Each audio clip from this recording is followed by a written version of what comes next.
Welcome to part 2 of the FDT-TV podcast, where we are recapping the weekend's results. If you haven't already, go check out part 1 for our predictions for next week in the international break and an update on the point system. I'm Ian. We also have... And... Oh, sorry. Phil. Your local Scouser. Yeah, the local Scouser. If you look up above us, there are Twitter handles. If you haven't already, go and give us a follow because there are constant updates and there is news about what's coming up. But to start off with, we've got a game that happened last week in the Europa League, which was Arsenal versus Vitória FC. Yeah. Take us away, Mike. Where do we start with Arsenal? This was a really random game. So there was a game embargo or something because there was already a game within the local area on Thursday. They had to reschedule our game, so we got played at 10-4 on Wednesday, which was ridiculous. It was an absolutely shonky performance. It took us 80 minutes to get our first shot on target, and it came from our centre-back, Shkodran Mustafi. Mustafi scored a goal. The poor guy can't even get into the in the Premier League team at the moment, but he scored the goal. And once again, with recent trends with Arsenal, you just knew they still had 10 minutes plus stoppage time to get back into the game, and sure enough, they get into the game. We're still able to qualify for the next stage of the Champions League. We should have done it that night, but we haven't. We come away with a point, but we can still qualify depending on our next couple of results, which are not going to be easy games. We've got Eintracht Frankfurt and I can never remember the last one. We got another team in Europe, but I think we can secure at least the next stage within the next game, result depending. So that's all I want to say about that game, because it was an abysmal performance once again from my boys, and we need to sort our act out. And now, speaking of shoddy performances, we'll come on to Leicester versus Arsenal. As you both know, it was a 2-0 game.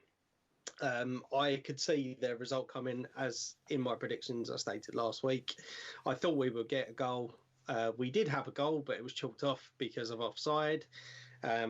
VAR was rubbish again because it chalked us off when it should be our friends. Bastards.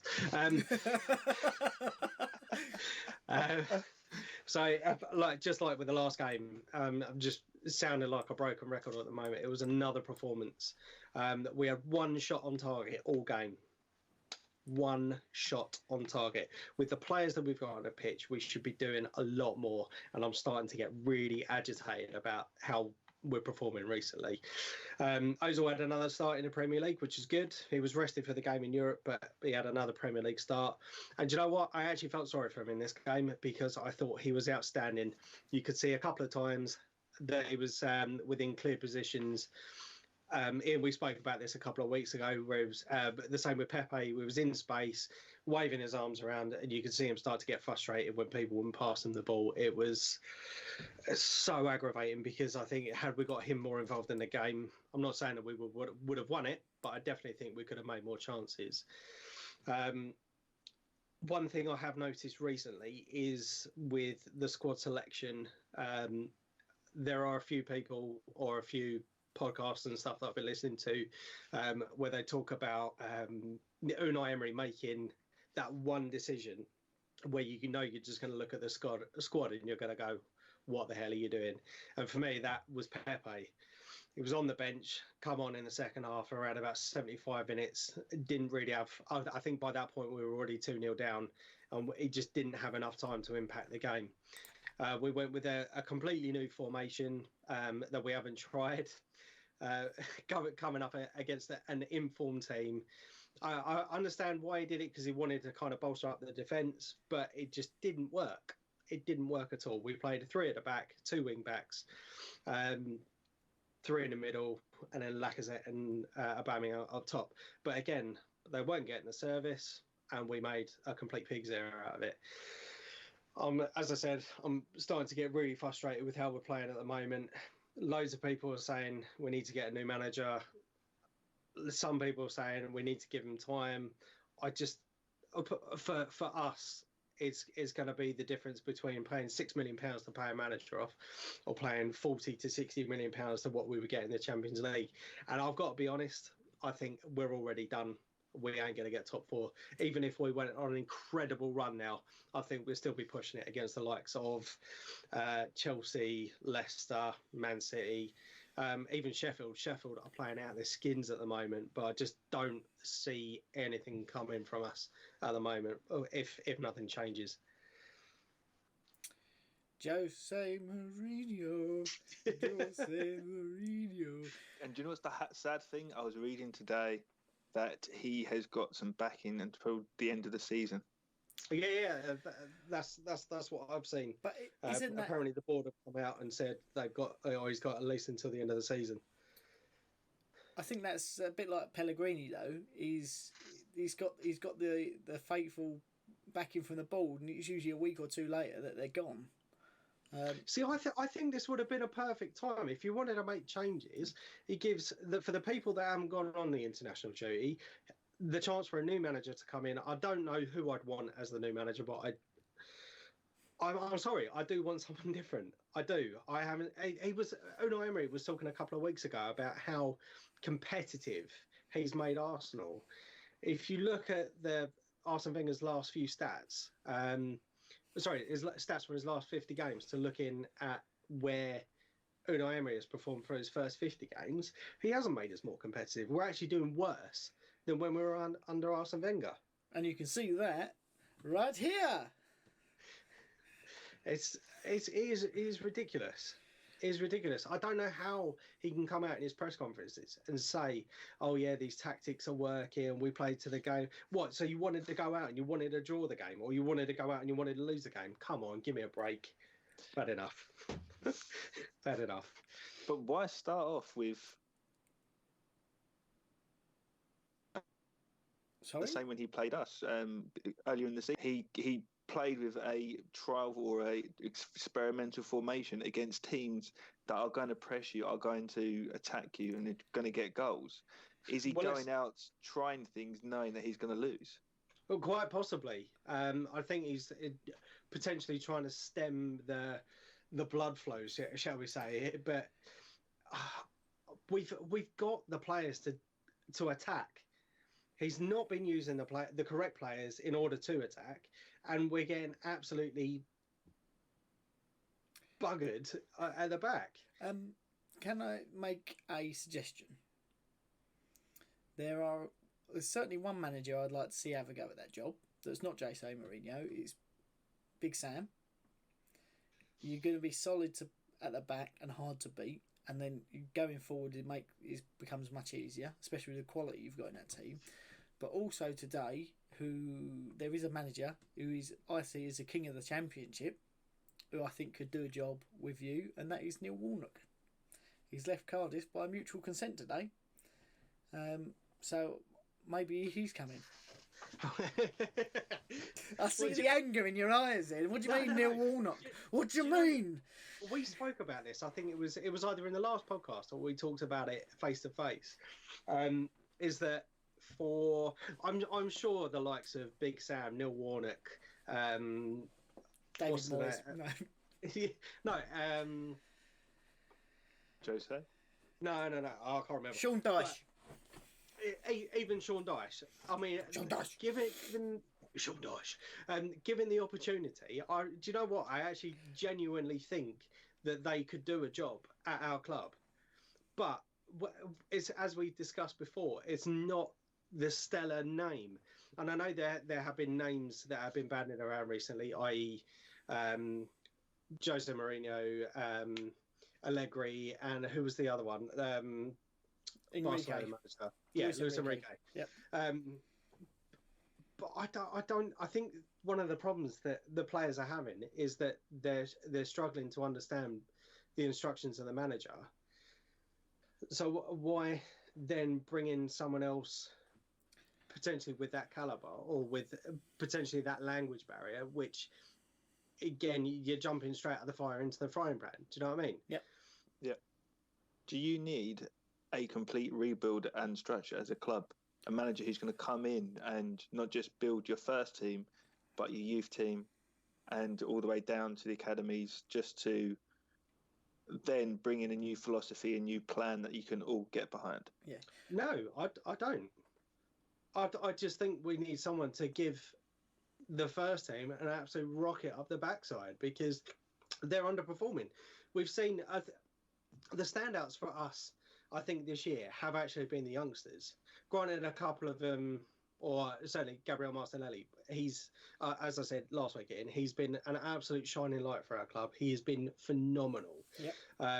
But you've got the likes of Joe Willock, Reece Nelson, Emile Smith-Rowe,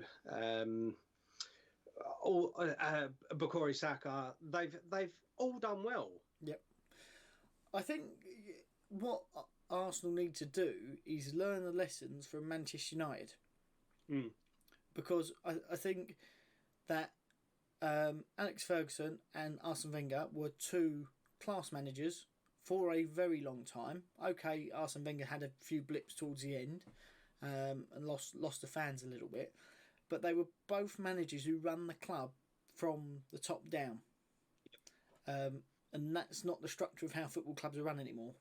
No. So what I think you've got to do is get someone in place, a technical director, so to speak, to make sure that all the right people are in the right place and to feed all that back to the board to make sure it's right. And I think Manchester United are only just learning that now. So surely you should look at it and go, okay, we're 4 years behind them. Let's learn from their mistakes and beat them back to getting top four. Well, technically, we have got that structure in place. I can't sit here and say that I can pronounce their names because, and I don't want to say I'm disrespectful, but I can't. We've got, I think it's Raul Sanelli is one structure. Then you've got someone else, and then you've got Edu, who is, I believe, our director of football, and was instrumental in bringing some of the signings that we had in this year. So I don't think that side of things is an issue. I think literally is just coaching of the first team, trying to sort out the defence that we've got, and maybe it is the case that the players that we've got are not good enough with the football standard in the Premier League as it stands. But by God, have we got the attacking power? We just need to start utilising it properly. Makes sense. Yeah, you've got an unbelievable front three. They've got many goals in them, but you just need to figure a way to bring that out of them. Yep. And how much longer, if you carry on the way that you're going, can you keep hold of them? Oh, well, this is it. If we don't make Champions League, Aubameyang, Lacazette, they're definitely off, and they've already said because they want to be playing Champions League football. Yeah. Their contracts only are up until the end of this year anyway. Right. 2021. But if we want to make anything off of them, we're going to have to sell them this year. Yeah. Yeah, that makes sense. Well, on that note, I think we don't want to drive Mike into any more depression and whatnot. So I'll take my share. We'll go through Burnley and West Ham. There's not really much to say in terms of West Ham. So I'll cover this up. I am wearing claret and blue. Go on, Burnley. And Burnley absolutely destroyed us at the weekend. They scored 4 goals. Yep. 1, 2, 3, 4. They scored 4 goals. They scored 4, 1 disallowed. No, it was 2 disallowed, so 5 goals. Yeah. First goal, Roberto, my favourite player. Right. Documented well within this podcast. He does, but he just flapped about, like you would see at Sunday League. He just flapped. There was no intention to go for the ball, just flapped. Second ball, there was no attempt to save, or second goal, there was no attempt to save it. It got ruled off by VAR. I don't think it should have done. I think that was unlucky for that. The third goal, he dived for it. There was no strength in his save whatsoever. So that went in. Again, say he's the man with no hands. Stump man, as I know him as. Stumpy Joe Roberto. The third goal, or the fourth goal, but the 3-0, he come running out to punch the ball, missed it, and then sort of the back of his hand straight into his own net. Premier League quality, you can't do that. And then the fourth goal, he come rushing out.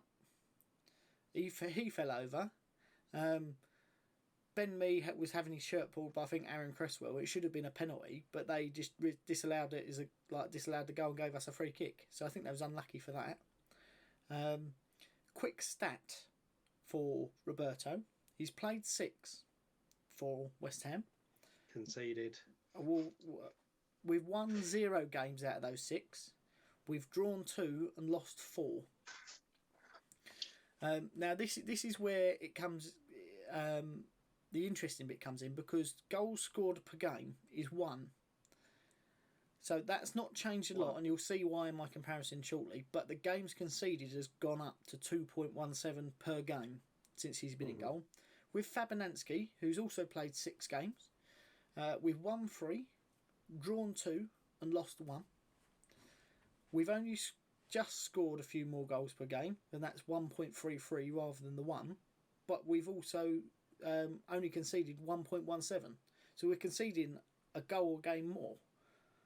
And you think that the outfield team isn't performing well at the minute, but it's not that much different to how we were performing. It just, without that class goalkeeper, it all falls apart. There is a hashtag that we need to use at this point, which is hashtag Justice for Ogbonna, because what's he done wrong to be not in the team? Look at the quality of who is playing, and just, I don't know. I think he'll want to leave in January, and I don't blame him. He was playing well and he's been dropped. The whole team look unmotivated. 2 players I do feel sorry for. One, I've said before the season and during it so far, I'm not confident he's going to be as good as what he started off, and that's Haller. But he does look isolated and he looks fed up. Yeah. Can't blame him for that. He's getting 0 service. There's nothing going on. We've got all these attacking players who are meant to be fantastic, and like Felipe Anderson, everyone says he's the best Brazilian in the league. I'd rather him not be in the team, to be fair. He's got a little bit of pace about him, but he only uses it once a game. Other than that, he slows the whole attack down. 2 more points before I stop my rant. Pablo Fornals, in the summer for the under-21s in the World Cup, was scoring blinders and was pulling the strings for Spain. For us, he's been a bit part player. He has been played out of position. But I think if we give him time and that little bit of support as a fan base, and he's played in the right position, he's got the quality to become one of our top players, but also drive us forward. I don't think, touchwood, he's not as injury prone as Manuel Lanzini, who's got broken collarbone at the minute. Yeah. So he's out again. So that's that. But the bit that does frustrate me is Pellegrini doesn't seem to have any tactical changes. Like week in, week out, we've been diabolical. There's been no change, hardly any change in the personnel playing. But when you do go up, when you look at Jurgen Klopp, he's been criticised for having defensive changes sometimes. But they're positive generally. Oh, we're 2-0 up, we're going to defend that lead, or we'll bring on some more attacking players. And I think Unai Emery is the same.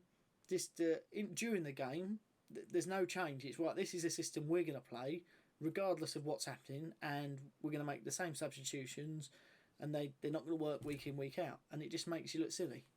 Yeah. I think when he won a Premier League, didn't he? And people keep saying, but he's won a Premier League. I think when you look at the quality of the squad that he had with that versus the rest of the league, if he hadn't won that Premier League, which he almost didn't, it would have been just an absolute joke.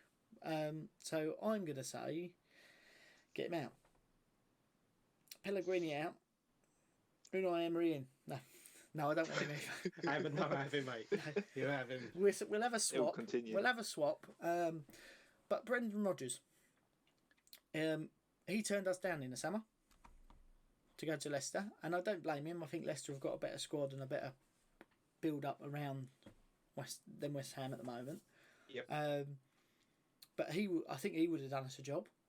The other one that I've seen linked with another job today, Mikel Arteta.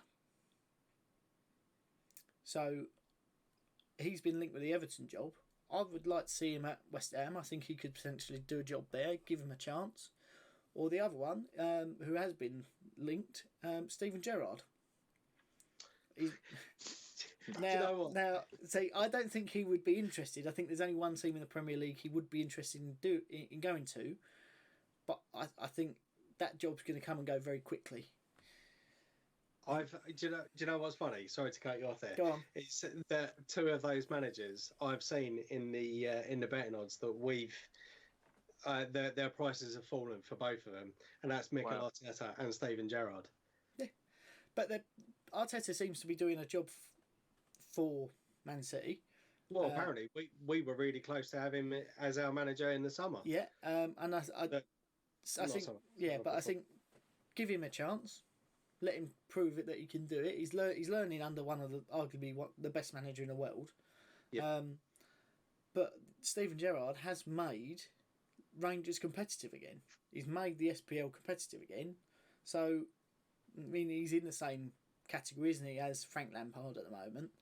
Give him a chance in a big league. Can you do it? Because I think that's the bit that maybe Liverpool won't go for, especially if you win the Premier League now and Klopp does go on a bit of sabbatical. Are you going to risk giving it to him in that high pressure situation that you could potentially be defending one the Premier League and two the Champions League again? That's even more high pressure than Frank Lampard, isn't it? Saying we're not in the are they in the Champions League? Yeah, they are because they beat Arsenal, didn't they? Yeah. But they're in the Champions League, but they can't sign any players, and you've got like your best players left. So it's not. But then you've got the same. You've got the advantage of Gerrard, who knows the club inside out. You won't get many people who have already got that advantage.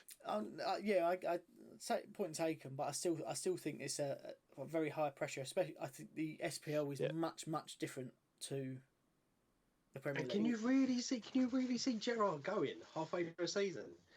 No. See, as you said, it's a good job for him. It's a no lose situation because they're fighting to get back to where they were, which was fighting for the SPL. Yep. And if they don't, they come second.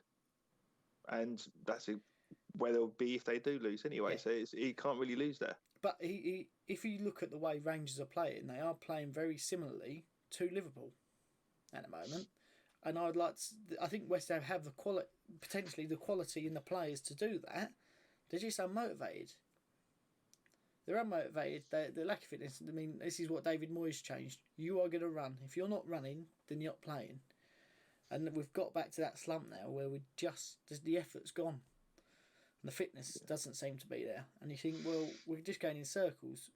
I think they went all out to get Pellegrini, and I don't blame him with his experience in several different countries. He is an older gentleman, so he's been in the game a long time. He has won a Premier League, so he knows the league. But was there better options out there? Yes, there was. We should have gone all out to get Brendan Rodgers or Rafa Benitez, who were both available at the time. Is it a case of football's evolving and these older managers are not with the times? The way that style and the way that football's being played at the moment, with such high pressure, high intensity all the time, and they're still looking at it as 10 years ago. Yeah, but I'm not. Sorry, go on. I was going to say, but I still think the likes of, if you put Big Sam, Tony Pulis, Neil Warnock in the Premier League, they still get the results. You think Burnley do it every week. When you play Burnley, you do, but you go, oh, this is going to be a hard game. Like, yeah, they attack you. Yeah, they do. They're strong. They're disciplined, and they're organised. You know that I don't think that'll ever go out of the game. If you've got that defensive organisation, and you can get on the counter attack, or even say like Burnley did, just walk all over us. When they get the game where they've got the advantage, they've got the quality in there. But I still think they've got a place in it. I do think that's very few, isn't it? But when you look at all of those managers, they're all English managers. They're not the foreign managers who play, let's tiki-taka football. Here's one that hasn't come up so far. Go on. What would you think of Eddie Howe? Yes, I would like to see Eddie Howe. I think personally he would more likely go to Arsenal than he will West Ham. I think when you look at where he's taken Bournemouth, they are now a similar sized club to West Ham. They haven't got the stadium size, which is why they haven't got the money to do what we have been doing this transfer window. But I think the likes of Eddie Howe and Sean Dyche should be having their names thrown in the hat for the Arsenal job, the Manchester United job, the Tottenham job. You know, that I think they're that quality, and if you give them the ability to build a team with funds, look at the quality they're going to bring in. They have to make sure they get it right now. You do that but you can now spend £50 million on a player rather than £50 million in 2 years. You know that they're gonna make the teams better. But I'd change that tomorrow. Eddie Howe for Pellegrini. It's just useless. I know nothing about football coaching and whatnot. I think I could set out a team that's more tactically advanced than he could. Well, I think that goes back to something that we discussed a couple of weeks ago, Ian, is that with the likes of your goalkeeper, Stumpy Joe. Stumpy Joe, yeah. You've alluded to the fact that potentially that these players already know, or they're demotivated. Yeah. And I think potentially the reason could be, I mean, I don't know, I'm not within that and that environment, but I could certainly speak from my personal experience when I was playing kids football. We had a keeper who was an absolute shocker, and you just knew that we were going to concede within a game for some potluck shot from the halfway line, because this kid was like cross-eyed and kept flapping at everything, and you didn't feel confident. So I think certainly from Arsenal, and I think. Well, sorry, not from Arsenal, because our problem is the defence. But I think from your perspective, and which we've already said in a previous podcast, is that your back line aren't going to feel confident with the way that your keeper is playing at the moment. What they need is someone in the six, which is Fabianski, that knows if you do make a mistake in a game, they're not automatically getting a goal. And I think that's what a lot of ours are. They are defensive errors, but just he doesn't make saves. He's not quality enough. Ian. Yes. So he did make a good couple of saves at the weekend. I did have a look at that. There was at least 2 or 3 additional ones which could have been easy goals for them. Yep. But there is hope. You have to think of Liverpool 2-3 seasons ago. Simon Mignolet. Again, another flappy goalkeeper. Great shot stopper. That's the one. It's a real tongue tweezer. Tongue tweezer. He's put your teeth back in, mate. And then to replace him with Karius and try him out, and him also going down those lines. And again, it does give your defence something to worry about all the time. And that is a worry. But now we've made 2 simple changes, although we did spend a lot of money to do that. Yeah. It can make a huge difference to your results. I think weren't they record signings at the time? Something like that. Yeah. Some reason like 150 million. Yeah, something like that. I think David Gold, David Sullivan have taken us to a next level, but I think they've taken us as far as they're going to. And I don't blame them for that. I mean, when you look at the likes of Liverpool and Man City, even Manchester United still, and what they're spending, you've got to have guaranteed results for spending that money. And I if it was me, I wouldn't want to put it in. I wouldn't want to risk it. Not with Pellegrini at the helm anyway. Well, see, the thing with Liverpool, I think that they are an exception to the rule this year, because, I mean, they didn't really need to improve on much from last year. When you look at their title going down to 1 point, and Liverpool, I think they did everything they needed last year, but the only thing they didn't have was the reserve goalkeeper or the backup goalkeeper, and I think they had an absolute steal in getting Adrian, considering how quickly he was called into the team done all right. You mean the goalkeeper that we got rid of? Yeah. Who I don't get that. I did actually think when that transfer went through that it was one of the weirdest transfers. Where when you look at the calibre of where Liverpool are at the moment, and they're signing Adrian, when you're like, really? He left West Ham because he wanted to play football. He wanted to be in the first team, and I don't blame him for that, because he he has got the quality to be in the Premier League or the Spanish League or German League to be a number one. He's gone to Liverpool to be number 2 from a financial standpoint of he's coming towards the end of his career. Actually, that's a good opportunity. Don't blame him. Alisson Becker got injured and he had a good run in the team. And I don't think he did terribly. He made a few little mistakes, but overall he was solid, wasn't he? But he's also going to probably get more games. You've got the cup games that we'll go into that he will probably would be playing in, potentially some Champions League games on that. Yep. Overall, if he's not getting into the West Ham team, even as a secondary goalkeeper, he still may end up with more games at Anfield than at West Ham. Definitely. I don't really know what to say other than I don't want Pellegrini anymore. I didn't want him to start off with. People were like, "Oh yeah, he's going to be really good." I was like, "What's he done since he had left Man City? What's he done?" Went to the Chinese league or something stupid. I think he might. I can't remember, but he did. I don't think he pulled up roots there, and that was the point where they were splashing money at everything, and he just didn't make it work there. So that's West Ham Burnley. Come on, you Claret and Blues. Right, Phil, do you want to lead us into the next game? Yeah, Clash of Champions. The small game of the weekend. It was. Yep. The one that no one watched.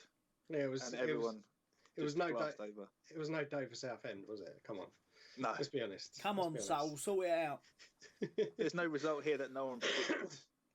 We're going to say red versus blue. I will not. The papers have been blasted with one thing today, and that's a VAR decision. I will skip over that for the time being because there are opinions on that and it can go either way. It's a fine line. But I have to say, an incredible game to watch. Unbelievable 2 attacking sides. Man City played really well in the circumstances. Anfield's a very difficult place to go. Especially very hard to play out with the crowd and the team, and how Anfield gets behind Liverpool and just pushes them forward pretty much every second of the game. And we even had the special guest there of Mr. Cox, who was unfortunately attacked at Roma, the first game he could come back to watch, and even say that he spurred some of the players on to perform at even a higher level. Going into the game, seeing the team sheet, I was quite comfortable. There's not too many changes you can do in such a team. There's so many strong players. The front 3 are just a world class of their own. So they just pick themselves. But the midfield 3 partnership was a key, I think, to this game with Gini Wijnaldum, Fabinho, and Henderson. Lots of energy, a bit of creativity, and also defence at the same time. They can help the people in front of them, and also the back 4. So Fabinho, he's your midfield there, holding back in front of the defence, swapping round. So if Trent gets too far forward or Robertson goes forward, he can jump in to give you at least 3 players at the back, or even 4. And then you've got Gini and Henderson who can attack the wings just to give that extra little bit of flair and put in some good balls and create some activity. And that all worked out really well. Some amazing goals. A little bit of controversy, and then into Fabinho's great strike. You give him time and lots of time on the ball outside the box. Anyone's going to have a crack. And fortunately for us, they didn't have Edison in goal. And it was the backup Bravo. And he just couldn't get it. It was an absolute super strike. Yeah. To be fair, I didn't actually think he had that much time on the ball. I just think it was a really, really well executed shot.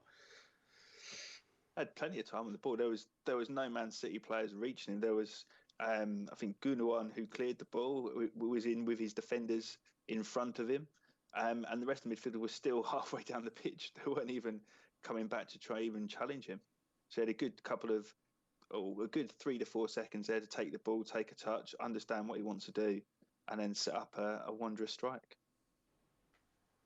And then it just carried on going forward from there. We had our fullbacks, Robertson and Trent, just pinging balls across the pitch, setting up quick counter-attacks, which led to Salah's second goal, which was just onside.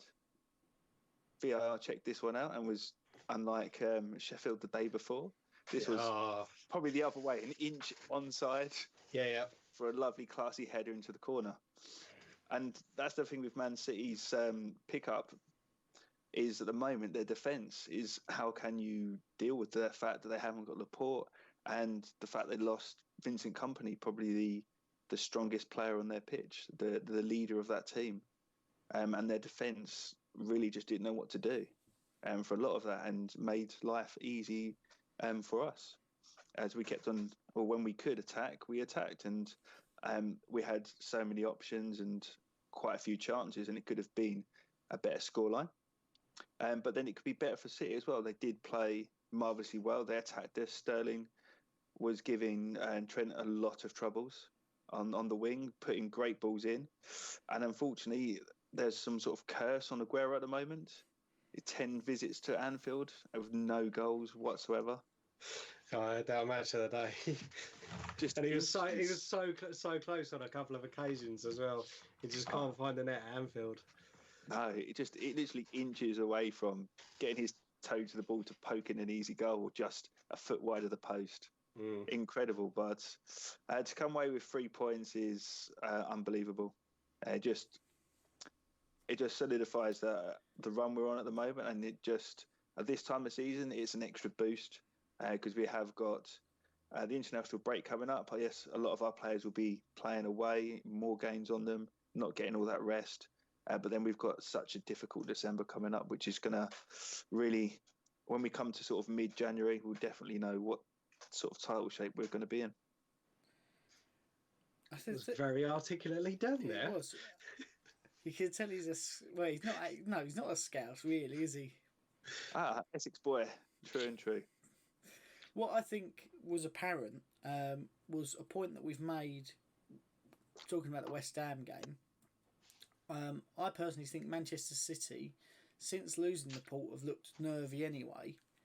And then not having Ederson in goal made them even more nervous, and they just didn't look like the same team. They didn't look like there was any confidence, one in the defence and two in some of those players going forward.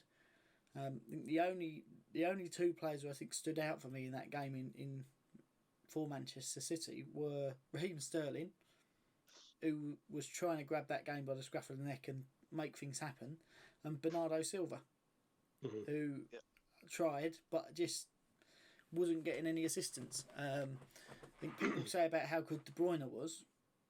Where was he? I didn't see much from him. He disappeared the whole game. I think he closed down. He put one decent ball in, but the effort wasn't there. I think Phil's point made perfectly was the Liverpool midfield is the engine room for that team, and it is all effort all the time, and they do not stop for 90 minutes or 90 plus minutes, however long it is, and it wears teams down. And even then, when it comes to the end of the game, something that Klopp did that maybe Pellegrini and Enright hasn't done is actually change things. Yep. He took players off when they were getting towards the game to protect that lead. And brought on Gomez and Chamberlain. James Milner. And James Milner as well for Henderson. The trouble is, Phil, is you say about Pellegrini not making changes to save a lead. We've got to get a lead first. But you've got to make the changes to suit what you want to do in the game to actually either, if you are winning, to protect it, or even to change what you're doing to make it better. Man City were pressing us, so bringing on extra centre back to solidify the back, give extra pressure off Trent, because Sterling was just absolutely all over him for quite a lot of the game. But you need to see these things and adjust, because otherwise, if they just keep coming and coming and coming, it's just going to end in one way. Oh yeah, no. But... See, our position is that we take the lead, we very quickly give up the lead, and then we make substitutions for God knows whatever reason, and we either fall behind further or it's just a stalemate. Yeah, it's frustrating. I think it's made even more frustrating the fact that Phil's actually happy. I mean, since I've known you for the last 5-6 years at least, this is our year. Unfortunately, I think this is their year. So I hope Van Dijk Salah and Mane all get injured, so your season falls apart. And I say that in the nicest possible way, you know, but we won't ever hear the end of it. He's not brought up the Champions League win yet, which I'm quite pleased about. I mean, he's lasted a long time, but you know, like winning the Premier League is going to be even worse, isn't it? Do you remember what it is like to play in the Champions League? I wasn't alive last time West Ham played in the Champions League, but there is something that we did do. If won the World Cup, yeah, I was going to say, if you cast your mind back to 1966, West Ham did win the World Cup. So, to be fair, actually, since we've been doing this podcast, that's only the second time he's mentioned that. And the last only the second time. But funnily enough, it was during the last international break. It was. It was. There's a common thing. If you put West Ham players in the World Cup, we are going to win. The fact that we've got 4 England players in our squad, 5, Michael Antonio as well. We can't make a whole team, but they'll at least have an effort. You know, There you go. Get further than we did last time. Oh, I hate football at the moment. Yeah, it's just frustrating. I mean, I think we've done quite well, and we're not going to talk about it this week because I don't want to. The VAR we've crept over. There has been bad decisions again. I think that's just part and parcel of the game. It's just there to fuck everyone off. Excuse my language. Or is it just not being used in the right way, as they say, to show clear and obvious decisions? Yeah, we've gone over 6 weeks. 6 weeks we've done it. Well, 5 weeks. This is week 6. But it just... At what point do you change it? The end of the season. No, you got to change it before. You've got to, if they're not learning from their mistakes already, then you might as well write the season off. Which, in fairness, is a get out of jail free for everyone else, isn't it? When Liverpool win the league, well, it was a season VAR was introduced, and they shouldn't have won it. So, like, Manchester City would have had 87 more points if VAR was used correctly. Or Tottenham would have more points. Oh no, we don't want Tottenham. Shut up about Tottenham. So we've got at the weekend coming up. Yep. We've got some football challenges happening, which we will all be involved in some way, shape, or another. Hopefully, we can get some more of the original FIFA Day Trophy crew out to add into it, even as a guest spot for some of it. And that will add some more interesting content other than us three talking about being depressed because our teams are rubbish. Well, 2 of us. Oh, 2 of you. Yeah, but that makes me worse. So mine's like for 2 people. And good thing about international breaks, we'll be wearing the same colour shirt. No, we won't. No, because mine got put in with my pink pants, so I'm slightly off-white. Yeah. But yes, looking forward to this weekend. Should be a good laugh. Yeah. I'm very much looking forward to getting the content up as well. It will be. But so as we said before, all of our Twitter handles are above us. So if you haven't already, go and follow us. You'll find out there. We're posting interesting stuff, links. Some of the stuff we're talking about is already on Twitter that we've commented on and just wanted to bring it up in a different forum. But if you haven't already, then please subscribe, like the video, share the video. If you've got the time, watch it again. Why not? And we look forward to seeing you next time. Yes. Thank you for watching. Yeah. I've been Mike. That's Ian. You've been Ian, and he's been Phil. So, yeah.